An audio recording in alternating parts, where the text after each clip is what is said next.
welcome back to the JEMS podcast. Mike Brown, development editor from JEMS. Excited to be here today. We're going to discuss a case. This is first time for this particular guest on this podcast, but not going to be his last, I promise you. Welcome, Brian Kress. Brian, if you would, let everybody know who you are, what you do, and then we'll kind of unpack this case a little bit. Yeah, thanks for having me. As Mike said, my name's Brian Kress.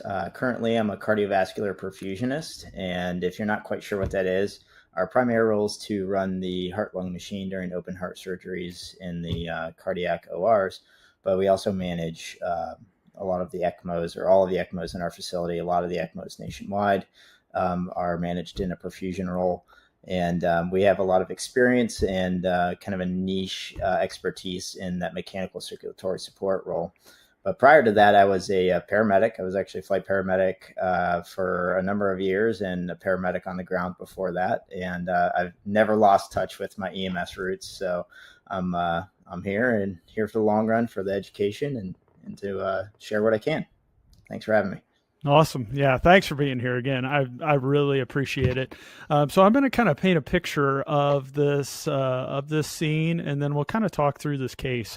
I titled this ROSC and roll because, a lot of times I think, we work through some fairly specific algorithmic steps to obtain ROSC, and then we don't talk a lot about how fragile that patient really is in that peri-arrest state. So I think this is a really good time for us to unpack that. Plus, to kind of get more of an idea of what happens in the hospital setting with these patients after they've been there.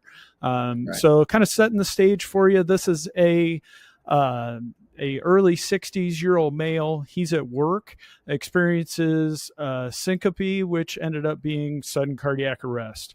Fortunately for him, his coworkers began chest compressions on him prior to the fire department arriving.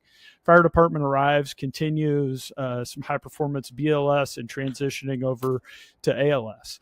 He's found to be in a VFVT, so shockable rhythm, VFib, VTAC. He is shocked 3 times pre-hospital, and ultimately that resuscitation continues. He gets some epinephrine, and we ultimately get ROSC. So now we've got pulses back, patient starting to breathe more on his own, starting to kind of gum at the non-visualized airway that's in place, that was placed during that resuscitation, goes into a perfusing wide complex tachycardia.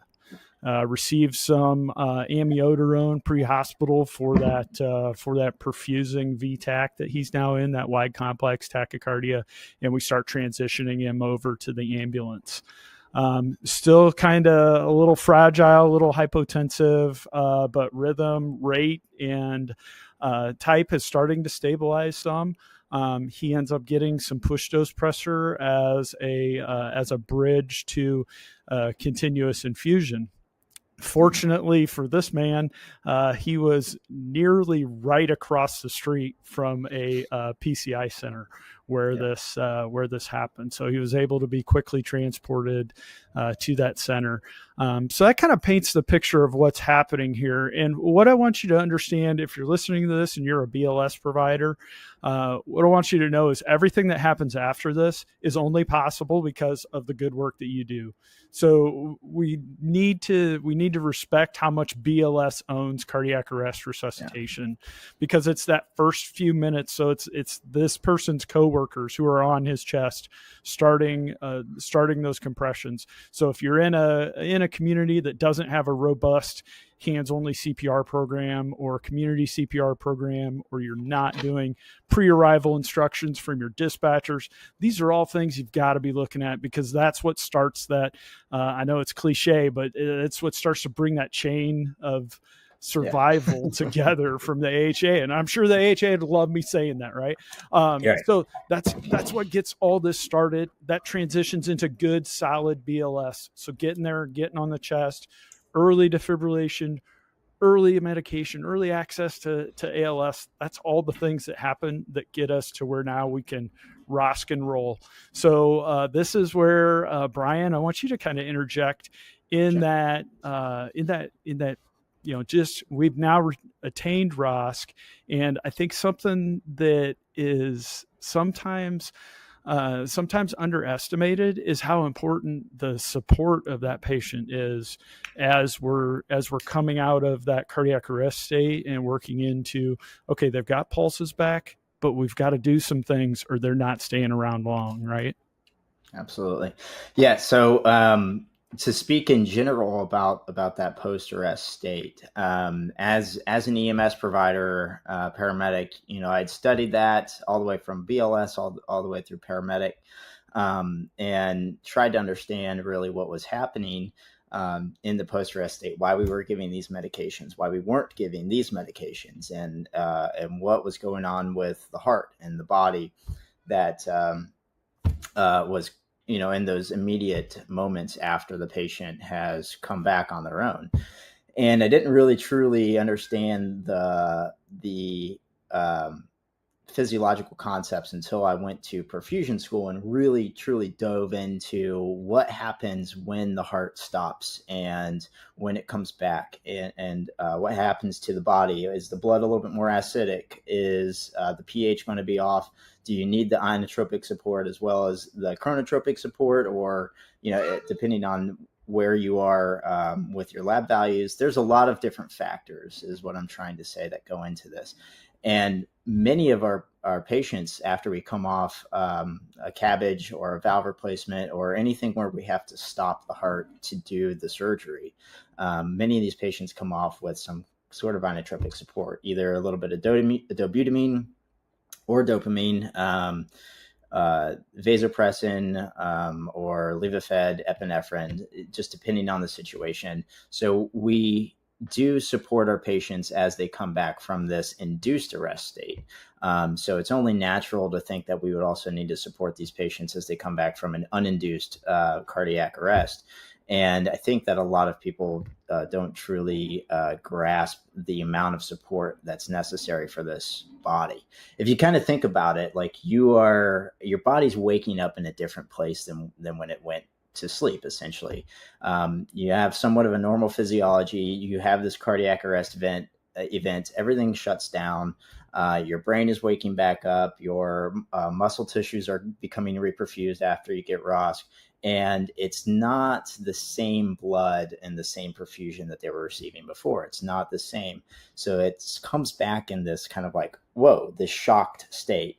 Not shocked in the definition of medical shock, although a lot of patients do come back in some sort of induced hypovolemic, cardiogenic, or other type of anaphylactic, even sometimes shock, with some of the medications that might be given in cardiac surgery, not necessarily out in the field. But the point being is that the heart and the body and the muscles and the organs are receiving a different support or a different supply of blood than what they were receiving prior to the event. And that's just based on the physiological changes that occur when you are in cardiac arrest. So a lot of support is needed with these patients usually, and it's better to get in front of the 8-ball rather than to be behind it, just like anything else we do with medicine. Because if you can support that weak and vulnerable heart in those first moments after they have that cardiac arrest, that sets the stage for whether or not the heart is strong enough to undergo cardiac surgery, or whether or not how many stents are going to be placed, whether or not the patient needs ventilatory support for a long period of time in the hospital, or whether or not they are able to come off the ventilator relatively quickly if they're able to achieve a physiological normal status. So I feel like I'm rambling on at this point, but I think it's important for the viewers to understand there's a lot of factors that go into a post-cardiac arrest state. And at the hospital, we address those things in a manner that would prevent further deterioration. So we start with the most important thing first, establishing oxygenation and support and perfusion of the patient. Whether that's PCIing them to get blood back to the past the lesion in the coronary arteries, or whether that's supporting them with medications for their inotropy, or support of the heart, or whether that's supporting them with medications to maintain a stable pH and a stable physiological state. There's a lot of different ways that we can support the patient, and we do it systematically so that one thing will only lead to a benefit in the condition of the patient rather than starting a therapy that would be more harmful, but it addresses just one issue that we're talking about. Does that make sense? No, absolutely. And Okay. I love the way you've kind of started to unpack this. And I think that, as I'm listening to you, I'm like, it's really impressing upon me how much more important that phase is, particularly if you're going to induce cardiac arrest in someone and you've got to Yeah. be prepared to support them afterwards. How much more, that is so much more important that support is there if it's not an expected event, right? We've had no way to plan for this. So we have, no knowledge of their previous perfusion status. We don't know what their volume status is. We don't know what other types of comorbidities they have that are further complicating this arrest. So I think it makes it all that much more important for us as pre-hospital providers in that just immediate post return of spontaneous circulation, or ROSC, to be supporting them and be ready with pressors and other types of medications, maybe some fluid, giving them the support that they need in that really fragile state. Because all too often, I think, especially if you're working an arrest at a scene, it's like, okay, yeah, we've done all these things. Now we have ROSC. So, okay, let's get them out to the ambulance right away and get out of here. It's like there's some things that we want to set in motion first. And this was able to happen here. And this person still had a fairly significant hospital course. So if you wouldn't mind, I'd love to unpack that a little bit more as well, because there were actually some fairly neat steps that happened, some more interventions, and which led to an ultimate positive outcome. Yeah, absolutely. So this patient in particular arrived to the facility, I think in the early afternoon or so, and they ended up going directly, I believe, to the ICU from the ER. And they maintained on the ICU for just a little bit, but then started getting a little bit hemodynamically unstable and starting to have that chest pain, I believe, again. I actually don't know if he was intubated at the time. I think he might have been, so I don't think that he had chest pain, but he began to show signs of that ACS again. And so they went ahead and took him to the cath lab, and they found, let me just double check here. They found pretty significant occlusions in the left main, left anterior descending, and left circumflex arteries. So he had almost a complete blockage of the left side of the cardiovascular coronary system. And so we kind of understand from that now. And just to remind the viewers what areas of the heart that's going to affect, and what kind of effects those that ischemia is going to have in those blockages. Yeah, so the left circumflex and the left anterior descending feed that anterior and lateral side of the heart. So that's going to be your left atrium, left ventricle, and then sometimes, depending on how the coronary arteries are laid out, a little bit of the posterior side as well could be affected, and that, so the right ventricle could be a little bit affected in that as well. I believe for this patient, their RV function maintained throughout the entire course. So I don't think we had any issues with the right ventricle at all. But that's always nice, because I don't think the right ventricle sometimes gets the respect that it deserves. Because that RV can be pretty fragile, right? And not only that, but is still very important if this patient's going to have any kind of outcome that's positive. So yeah, absolutely. You could recover, your left side of your heart, and we've got a lot of tools to help with that, but the right side of the heart, it is recoverable, but it's often paid attention a little bit less to, and it's there's not as many tools that we have available, and it's not as physiologically easy to recover from a right-sided heart failure rather than it is a left-sided heart failure, which is a little bit counterintuitive. It's significantly less muscle too. If you look at it, anybody that's done any kind of dissection or anything on a heart, it's crazy to watch someone experience that for the first time and see the marked difference in that heart muscle. How much thinner the walls are, and so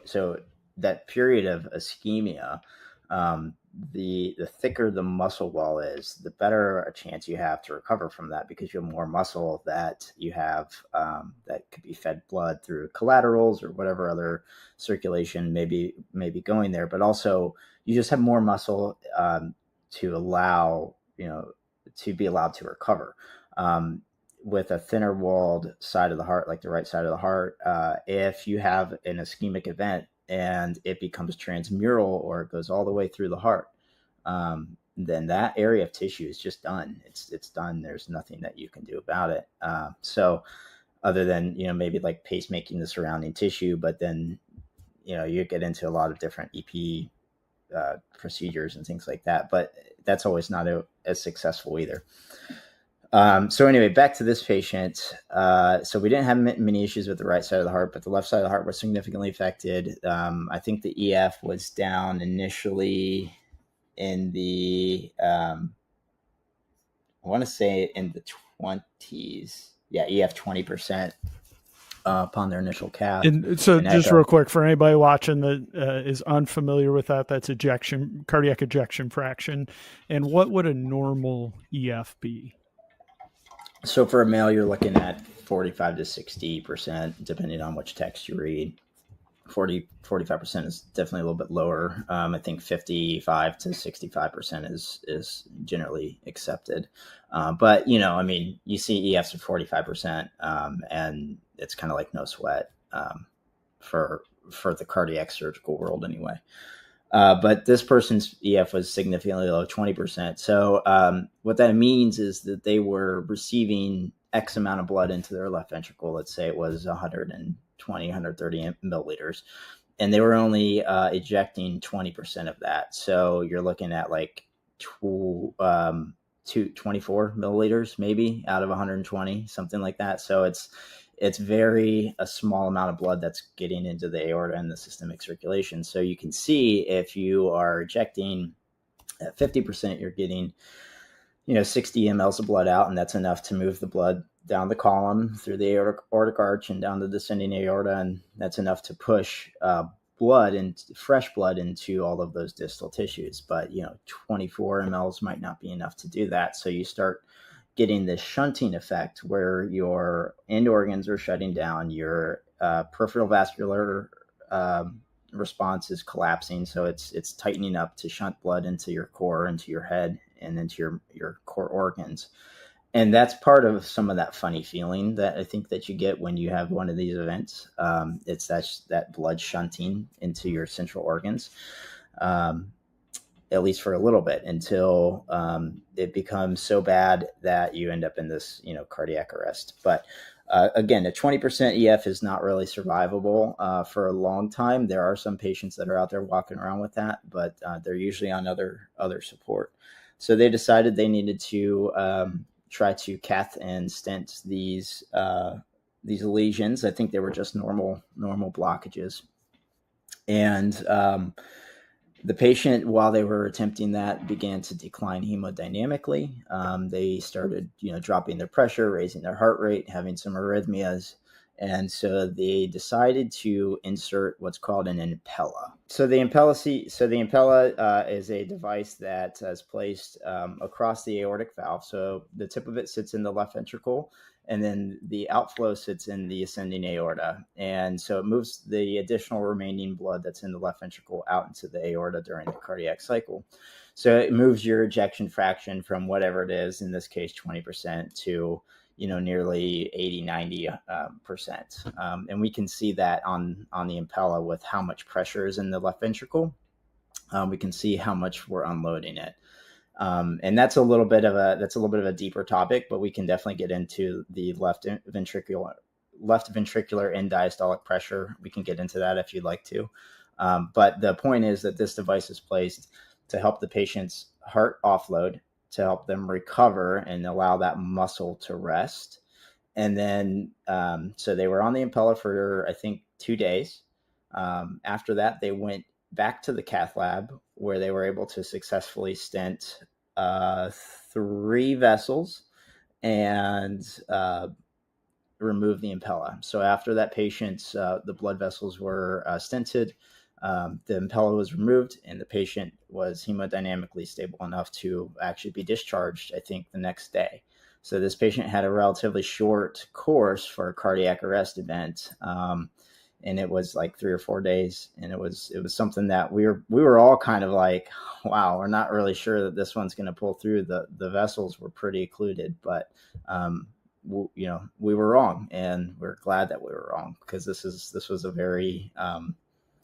very critical event that could have gone badly for this patient, but everything fell into place. And I know, like, the AHA would love me saying this too, but like the chain of survival really kind of worked for this patient.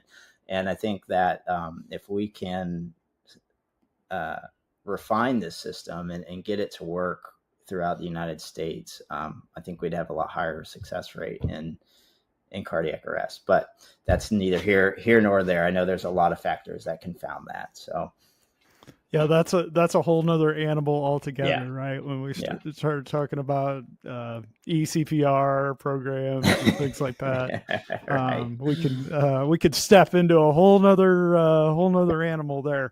But no, I was very surprised as well when I got the follow up information. I knew this person was quite sick, but I was very happy with the outcome. Obviously, this was a that gold standard, what you really want. This was a neurologically intact, Right. True cardiac arrest survival case, and it was not an uncomplicated resuscitation in the pre-hospital or the hospital phase. So, Right. I thought that this really gave us a good opportunity to unpack the importance of that support.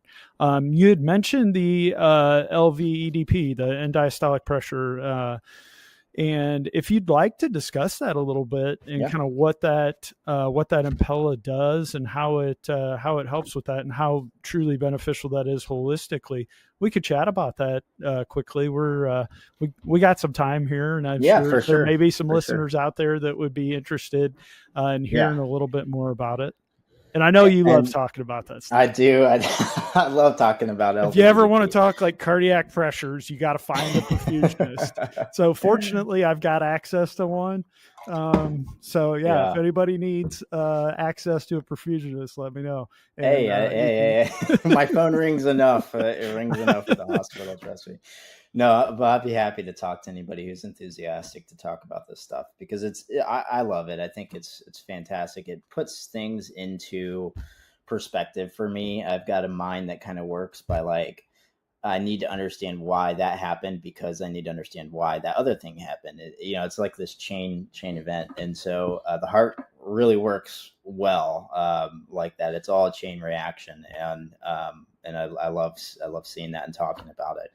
But I mentioned LVEDP, which stands for left ventricular end diastolic pressure, because I really believe that it's like a good way to get a picture of how healthy your heart is, just like a quick snapshot picture of how healthy your heart is.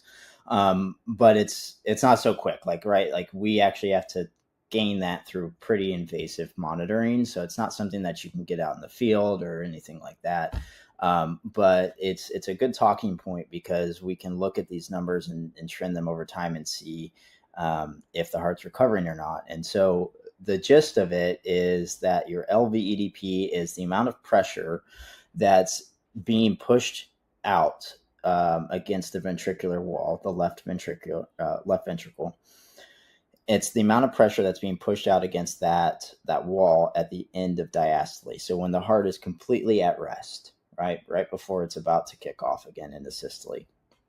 And we want that pressure to be low, because that means that filling can occur from the left atrium. If you end up with this higher pressure inside the ventricle, and it gets higher because your heart's not able to eject that blood, right? If everything else, let's say like your left ventricle is the middle of the line, right? And on the right side of the production line, you've got all this blood moving forward and to you from the right ventricle, the pulmonary system, etc. And then on the left side of the line, if you're not able to move that product off of the conveyor belt, it gets backed up and it starts piling up and pushing out and then breaking things. So the same thing happens to our heart. If your right side is pushing blood through the pulmonary system and then to the left side of the heart, but your left side of your heart's not able to eject that blood and get it down into the system, that blood ends up sitting in that heart and then building pressure, more and more and more pressure. And then I'm pretty sure everybody here has heard of Stirling's law. I'm pretty sure that's taught in pretty early on in cardiac. So you get this effect You're where probably gonna have some people start shaking now. We're gonna get deep into some physiology here, but I want you to explain that. But I think another important call out here for folks to remember that as that pressure is rising, so that LVEDP, that affects how the coronary arteries are able to perfuse that heart muscle as well, right? As that pressure comes up. Exactly, on the other side of that thing. So you have one issue with this heart stretching, right? But then what that does is it compounds your downstream flow, right? So one, you get past this Stirling's law that says when the heart is stretched so far, it loses its elasticity, like a balloon. Not balloon's a pretty bad example, but like a piece of elastic, fabric or material that blows up, and then past a certain point, it just loses its elasticity. So it's not able to squeeze and contract as much as it would before. But then on the other side of that thing, you have that really tight, now inflated balloon that has these vessels, these coronary arteries and veins running along the outside of them. And it's not just sitting on top of the balloon, it's sat in between the pericardium and the balloon, right? And so with this heart that's expanding, this LV that's expanding, getting more blood and more pressure, your coronary arteries on the outside of your heart are actually kind of being squeezed and stretched thin. And so that further compounds the amount of blood, or further decreases the amount of blood that's traveling through the coronary arteries, delivering that freshly oxygenated blood. So you get into this spiral where you have this increased pressure that leads to decreased coronary flow. Decreased coronary flow leads to more injury leads to less ejection leads to more pressure leads to less coronary flow, and you end up in this nasty loop. And that sounds bad. It's very bad. So one of the primary goals when dealing with a heart that's not ejecting very well is to offload, is what we call it, offload the LV, or offload the left ventricle, and to get that heart muscle and that tissue relaxed and get it a little bit more pliable so that the coronary arteries can fill better. And so one of the devices that we use to do that is the Impella. There's, a few other devices out there that will work, and, the efficacy of them it varies from patient to patient as well as device to device. So it's really dependent on the situation. In this particular situation here, we had a patient with an LV-EDP initially of 20 millimeters of mercury, and you're really kind of looking at, like, ideally like 5 or 6, right? So you're looking for a pretty low LV-EDP. And at 20, we're not there, right? So we can tell that this patient has a high LV-EDP. We know that they've got vessels occluded. We know that they already had a cardiac arrest, and they're not in a physiological good state. They've got I think they were pretty acidic at this point. pH was 7.18. The lactate was 6.2. So you can just kind of get that picture that this patient was really not doing well and was in this spiral. Yeah, that's not And so, not a pretty picture at all. How is correct. that? So, just for the listeners and viewers, how is that LVEDP measured? So the LVEDP is measured usually with a Swan-Ganz catheter, and it's a correlate measurement. So we don't directly catheterize. You can, and we have done this sometimes. You can directly catheterize the left ventricle, and you can get a pressure from that.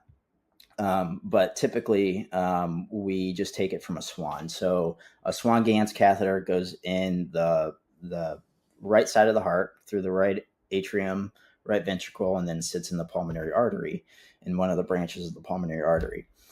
And your pulmonary arteries don't have any, and veins don't have any valves in them. So basically, you have this solid column of fluid that transduces pressure very well, all the way from where that catheter tip is sitting in the pulmonary artery, all the way to your left ventricle, which is past your obviously your mitral valve. So you inflate the Swan balloon, and so now you've isolated. The only pressure you're seeing is downstream from that balloon. So you're only seeing the rest of the pulmonary arteries, the pulmonary veins, the left atrium, and the left ventricle. And the way we get the left ventricular pressure is we wait for that diastolic phase, and we measure it right there at the end of that diastolic phase, just as that mitral valve is closing. And so just as it's closing, we can see the pressure that's in that ventricle. And that's how we measure that that pressure. Gotcha. Sounds super easy, right? Yeah. I mean, that's one of those things. It's like it's not really intuitive, but if you were to draw it out, and maybe we could do like a graphic that we can show on the screen.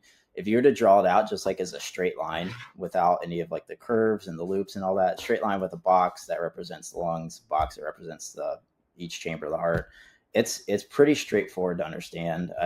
Personally, it's my opinion, when you draw it out like that. And I had to do that, for years. Like if I was learning a new concept, I would just draw it out almost like a schematic, rather than like a physiological true representation of the system. And that helped me learn. So maybe that'll help a couple of you guys out there too. So. Yeah, I think it's always helpful to understand how something's measured, and that was an excellent explanation of how the Swan catheter is utilized to get that LVEDP. And I think it is obviously especially for you in the resuscitative phase of this patient, that's a very useful number to be able to have and be able to trend how the therapies are affecting them. Absolutely. And so again, this is all stuff that we were doing in the ICU and the cath lab and the OR. We're not doing that stuff in the field. We never did that stuff in the field. There's not really a good way to do it, a safe and clean way to do it, and a time sensitive way to do it, right? Because the whole right. Well, there's really not a lot you can do with that information either. Right. Hey, they've got they've got a wicked high LVEDP. Okay. Right. And? Yeah. I guess if you're putting Swans in the field, maybe you can put an Impella in the field. I don't know. But no, we're far away from that. I don't know. Maybe it would happen one day, remote, robots or something. All right. So so this patient, they got their Impella. Like I said, and for the reasons that we just discussed, their heart recovered pretty well. We were able to offload the left ventricle. The heart was able to recover in a pretty quick manner, and then the patient was able to be cathed and successfully had a great outcome. And I think part of that reason was because they were so close to attention, and they got the right support after, and the right attention after they had that cardiac arrest event.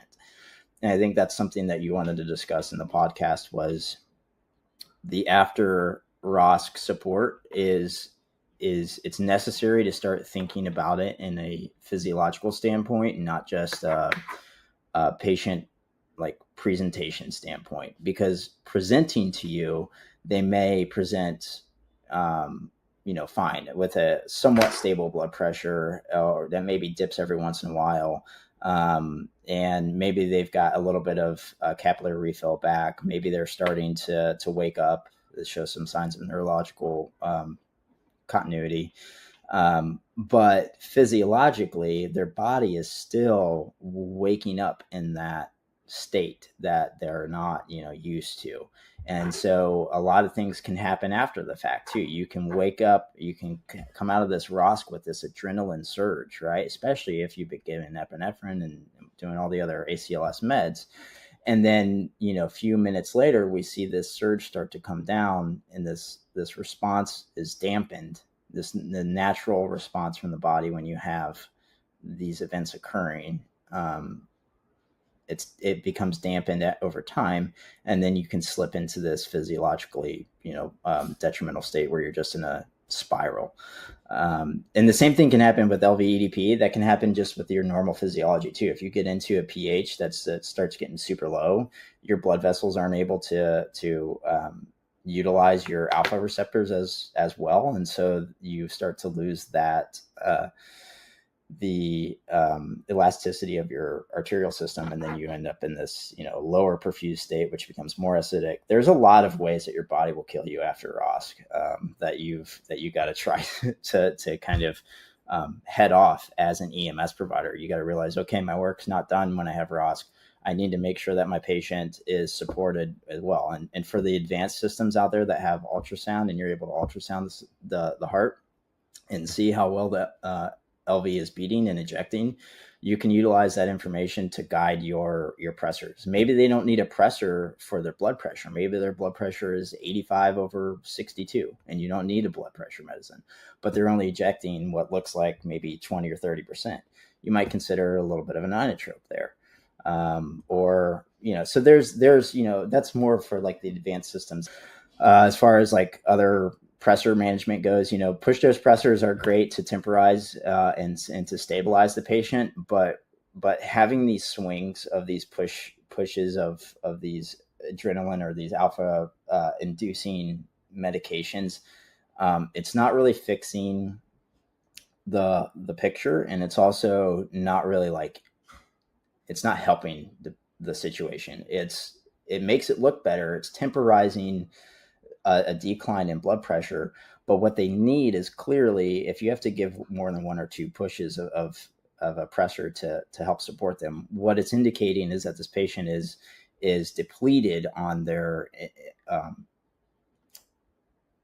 endogenous supply of epinephrine or vasopressin or whatever is being used up at that moment, and they need support with that externally. And to do it regularly, as opposed to doing it in pushes, will give a little bit more of stability to the system. It will allow it to relax a little bit more and say, okay, hey, I'm being supported a little bit. I don't need to have these swings in blood pressure that could end up affecting our end organ perfusion.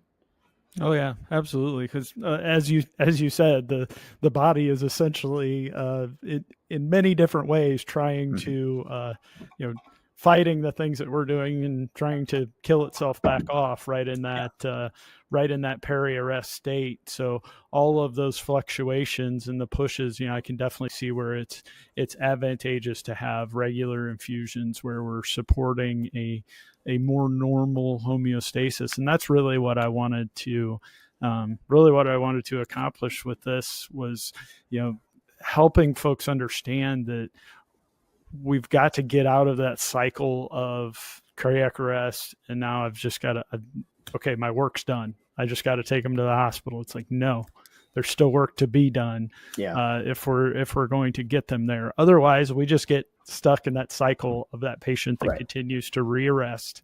And, that generally does not spell good outcomes like what we experienced here. So no, I really appreciate it.